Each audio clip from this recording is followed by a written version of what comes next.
my first job was typing appraisals, and I was like right behind the sales floor. And I would just listen to my dad talk about diamonds. Well, let's go to the other two C's of clarity and color, which are graded universally throughout the world by the Gemological Institute of America's grading scale. And we're going to explain those two as well. And then we're going to get to what we feel is one of the most important, the cut. It's what makes your diamond beautiful. Which one would you like to start with first, Kristi? The color or the clarity? Well, let's use Dad's analogy for color. All right, I like that. We both grew up in the jewelry industry, and our father, who's a certified gemologist appraiser as well, has had many, many years of explaining color for people. And color in a diamond is actually not the amount of color. It's not even the body color. It's the lack of color more than anything. Diamonds on the normal color grading scale range from a light yellow to a light brown color to completely colorless. Diamonds that don't fall within that normal color grading scale, which actually has a letter designation, it goes from D all the way through Z. Any diamonds that don't fall on that scale are considered fancy color diamonds. Now, these might be diamonds of any other color, because diamonds come in every color of the rainbow. We could have purple, we could have red, we could have blue. Some of them can be treated to those colors, some of them are natural. It's important to know the difference there. One of the big things I feel is really important is to understand that when you're on that normal color grading scale, how subtle the differences are between especially the first 10 grades. So Kristi, why don't you explain Dad's analogy on this one? Yeah, it's funny because when I was young and I was in high school and my first job was typing appraisals, and I was like right behind the sales floor, and I would just listen to my dad talk about diamonds, and it was right by the engagement ring case, and he would talk about color, and his analogy really made sense to me. And he said if you were to line up like 10 tall glasses of water, and in this first glass of water you didn't put anything in it. The second glass of water you put 1 drop of super pale yellow water, just yellow water into it. The second drop, 2 drops, the next cup, 3 drops, and so on down the line. You can imagine, you could see a progression of the color, but now mix all of those up and put one of them right here and tell me where that goes in that sequence of 10 cups. You would never be able to do it unless you had all of those to compare to each other. And when you're talking about 1 or 2 or 3 drops of super pale yellow water, it's really not a significant amount when you're talking about a tall glass of water. So that is really what we're looking at in color. Some people can see color much better than others too, which also puts another level of difficulty sometimes in color grading. So when Katrina does the color grading on a diamond, we have master comparison stones, actual diamonds that were graded by the Gemological Institute of America for color.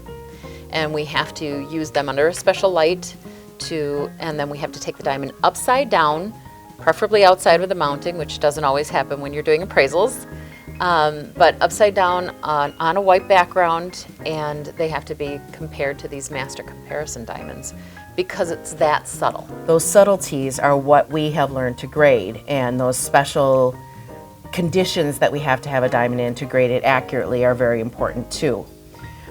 So having an educated grader as well as a fully accredited gem laboratory like we have in our store is crucial, especially when we're talking about something as subtle as color. Those other colors of the rainbow that diamonds come in that fall on a completely different scale, you're also looking at a completely different ballpark as far as price. Mm-hmm. But we do have some beautiful both natural colored fancy colored diamonds in our store and some treated fancy colored diamonds in our store, and there's some really remarkable, it's really remarkable to see a diamond when it has a fancy body color other than the norm that we expect.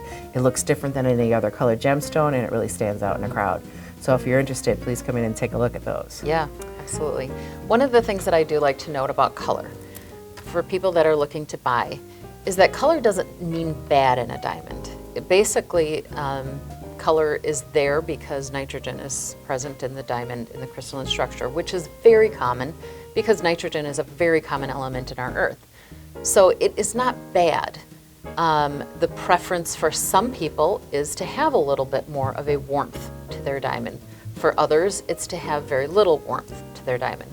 So basically the reason why there's such a price difference is because of rarity.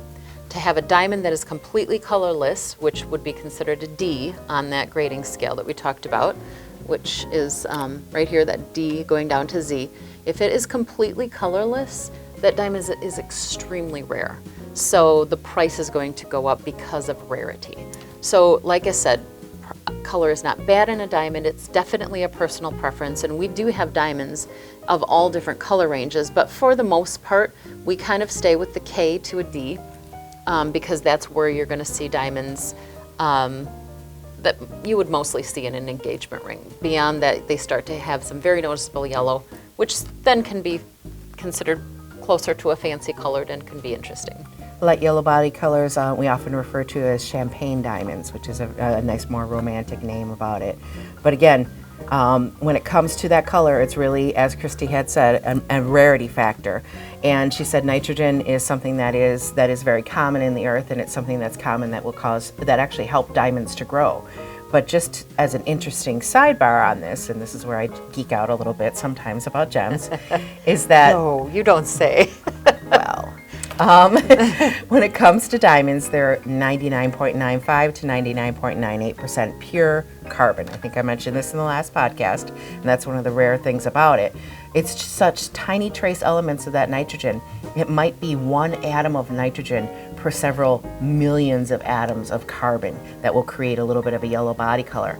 But if you're looking at other colors of the rainbow, boron is an actual element. It might take one atom of boron for several billion, not million, billion atoms of carbon to give you a blue body color. Manganese can give you a little bit of a red body color. And there's other trace minerals that can sometimes happen within that almost pure carbon substance of diamond that will create those unique body colors. So just having those rare factors there all come together in that kind of perfect storm to create that beautiful color is quite remarkable too. That's the little side gem geek there. Yes, I know. Which I love. I love it. No, those are really fun things. And then just to mention one other thing, you're probably noticing a lot out there on the market. Black diamonds are very, very popular now. We are finding that there are more finds of black diamonds, but there's also new treatments that have happened over the past several decades that allow us to have diamonds that might have had kind of a salt and pepper type look to them, maybe not quite as saleable because it wasn't uniform throughout, and they've been able to treat diamonds to make it a nice solid black color throughout, which has created some really amazing things as far as designs go in the industry. A lot of designers have taken them on, and then we're now seeing them as a very popular staple at this point in time. But because they do have a lot of inclusions that contribute to the color, their value is significantly, it's a very good price point basically. So it's a really good value as far as buying a black diamond. You can get a little bit larger stone, still that beautiful color and everything like that, but not at quite as high of a price.